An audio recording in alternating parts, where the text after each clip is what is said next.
मैं बाला घाट के पूरा तट तुरुष गोरी बाला घाट के पूरा तट तुरुष गोरी लब लब लगते टाना टाना लगते तुरु भवानी हो लब लब लगते टाना टाना लगते तुरु भवानी हो बाला घाट के पूरा तट तुरुष गोरी हो बाला घाट के पूरा तट तुरुष गोरी हो एतिया मेरा छोरा ए चुचुकिया साधु हो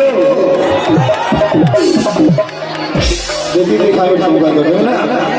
लब लब लगते काना लगते काना लगते तुरु गवादी हो लब लगते काना लगते तुरु गवादी हो मैं तो बाला घाट के तट तुरुष गोरी हो मैं तो बाला घाट के तट तुरुष गोरी हो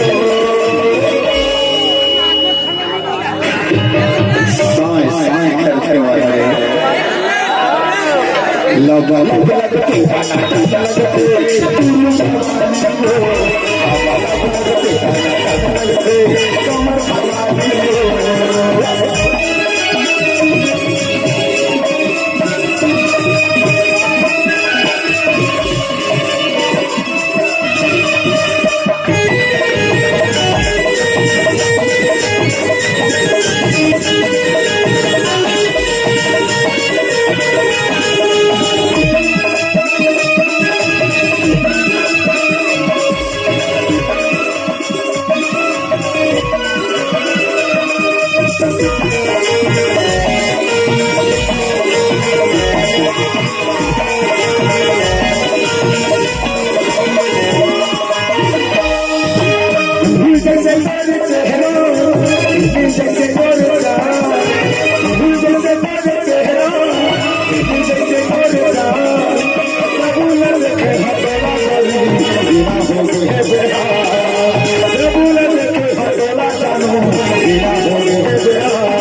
कंवर थके बटूरी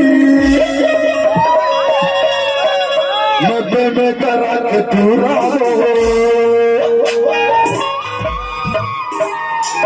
लब लब लगते टाना टाना लगते हे माता के करीब यहाँ को टूरो पर कम नहीं टूरी मरबा वाला टूरो है ना लब लब लगते टाना टाना लगते तुरु भवानी हो लब लगते टाना टाना लगते तुरु भवानी हो बाला घाट के पूरा तट तुरुष गोरी हो बाला घाट के पूरा तट तुरुष गोरी हो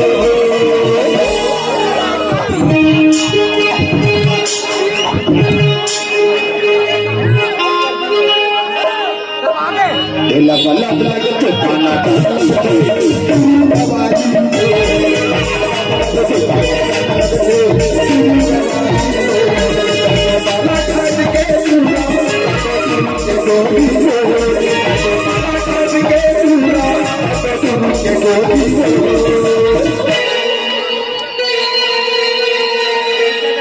साधु हो तुम्हारे मनोरंजन के लिए आए हैं लेकिन जोरदार सवाल खेलेगा ना चीनों में एक तरफ इतनी बार पूरा ठोका दिखाना चाहिए ये तो किनारे माते जगह अरे लब लब लगते टाना टाना लगते तुरु भवानी हो लब लगते टाना टाना लगते तुरु भवानी हो बाला घाट के पूरा तट तुरुष गोरी हो के गोदी में